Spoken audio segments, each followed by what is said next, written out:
अस्सलाम वालेकुम सब भाई, कैसे हैं? खैरियत से हैं? ठीक ठाक है? उम्मीद करते हैं खैरियत से होंगे जी।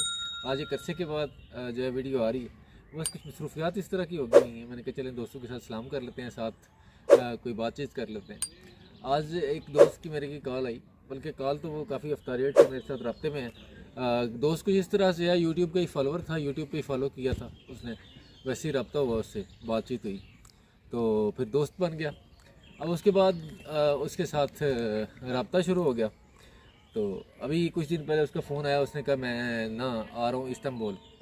इस्तांबुल को इसकी स्कूल का ट्रिप था, तो वो इस्तांबुल आ गया ट्रिप पे। और अब उसकी मुझे कॉल आई है, उसने कहा जी मेरा कुछ करें, अब मुझे जो है ना वो आगे का कुछ करें। अब देखिए हम जो है अपनी वीडियोज़ में मना कर कर के कि ऐसा काम ना करें, ऐसा काम ना करें, इसमें ख़तरा है। खैर जिस दौर में हम आए थे 2016-17 में, तब कुछ हालात बेहतर थे, लेकिन तब भी जिस तरह के हालात थे सारे जानते हैं। तब कुछ हालात वैसे इस तरह से बेहतर थे कि इतनी सख्ती नहीं थी। इस्तांबुल में, तुर्की में बंदे रह लेते थे, घर मिल जाता था, घर के अंदर रिहाइश के अंदर 10-10, 15-15 बंदे इकट्ठे रह लेते थे। लेकिन अब कुछ हालात इस तरह के हो गए हुए हैं कि ना तो अब घर मिलता है, ना कोई रिहाइश मिलती है। कोई बंदा पाकिस्तानी बाहर का कोई बंदा बाहर नज़र आ जाता है पुलिस को, तो वो उसको पकड़ के उसी वक्त कैंप के अंदर ले जाते हैं।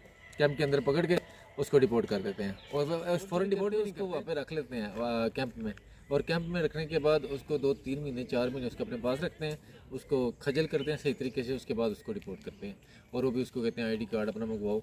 और पहले कुछ इस तरह होता था कि पहले बंदे आईडी कार्ड नहीं देते थे तो फिर उनको छोड़ देते थे जितनी देर तक, जब तक आईडी कार्ड नहीं आता था। लेकिन अब उनको वो जो है एक्सेस मिल गई है, वो खुद नादरा से अब जो उसकी डाटा मंगवा लेते हैं और उसको डिपोर्ट कर देते हैं। और होता कुछ इस तरह से था, जैसे हम कोई 10-11 ट्राई के बाद हम ग्रीस पहुँचे।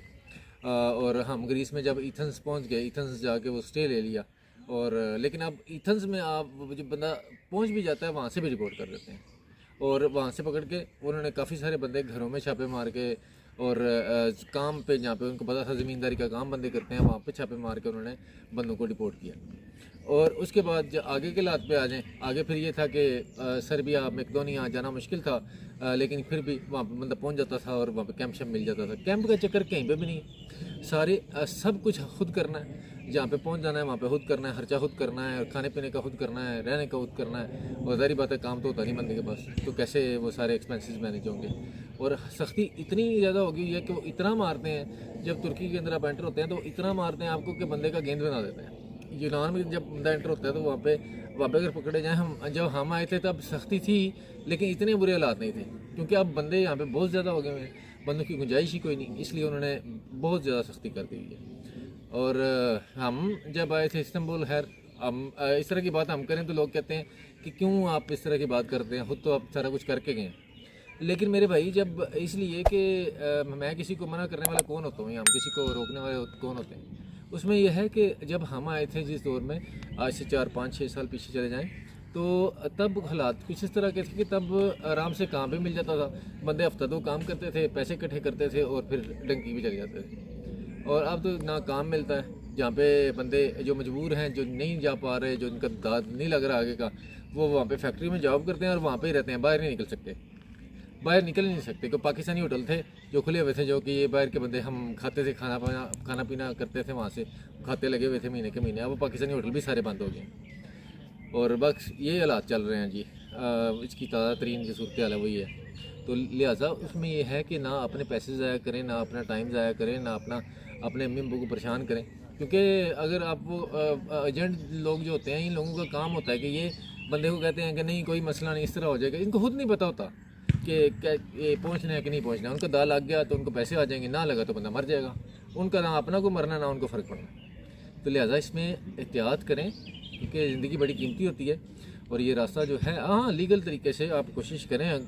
दुनिया आती है, दुनिया सारे सारे लोग आते हैं और लीगल तरीके से काम होते भी। और आप कोशिश करें कि लीगल तरीके से करें।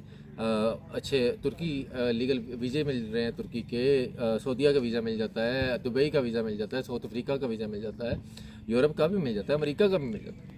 लेकिन उसके लिए कुछ उनकी हैं ज़ाहिर बात है रिक्वायरमेंट्स, वो पूरी करें, वीज़ा लें और आराम सुकून से जाएँ जहाँ पे जाना है। क्योंकि वीज़ा पे जो बंदा आता है उसका स्टेटस और एक जो बंदा डंकी लगा कहता है उसका स्टेटस में ज़मीन आसमान का डिफरेंस है। और लिहाजा अपना जो है कभी भी इंसान को कुछ हालात इसमें इस तरह के आ जाते हैं कि बंदे को अपने बंदे होने पे भी शर्म आती है कि जब बंदा फंस जाता है कहीं पे और बंदा कुछ भी नहीं कर सकता, ना इधर का ना उधर का, उसको पता नहीं लगता मैं क्या करूँ। तो बंदा फिर मैंने अपने से भी 2-2 फुट ऊंचे लड़के जो हैं उनको दीवारों के साथ टक्करें मारते देखा हुआ है कि जो कहते थे हमें रोला ही कोई नहीं, हम चले जाएंगे, पीछे से भी हमें टेंशन कोई नहीं, पैसे पैसे पीछे भी पैसे, और वैसे भी जितना मर्जी टुरना पवे, जितना मर्जी कोई हो जाए, सानू कोई रोला नहीं है। इस तरह के बंदे हमने देखे हैं कि वो दीवारों के साथ टक्करें मारते थे। एक दफ़ा हमें ये छोड़ दें और हम वापस पाकिस्तान चले जाएंगे, दोबारा यहाँ पे नहीं आएंगे। बाकी खुश रहें, आबाद रहें, फ़ी मान अल्लाह, अल्लाह हाफ़िज़। फिर मुलाकात होती है।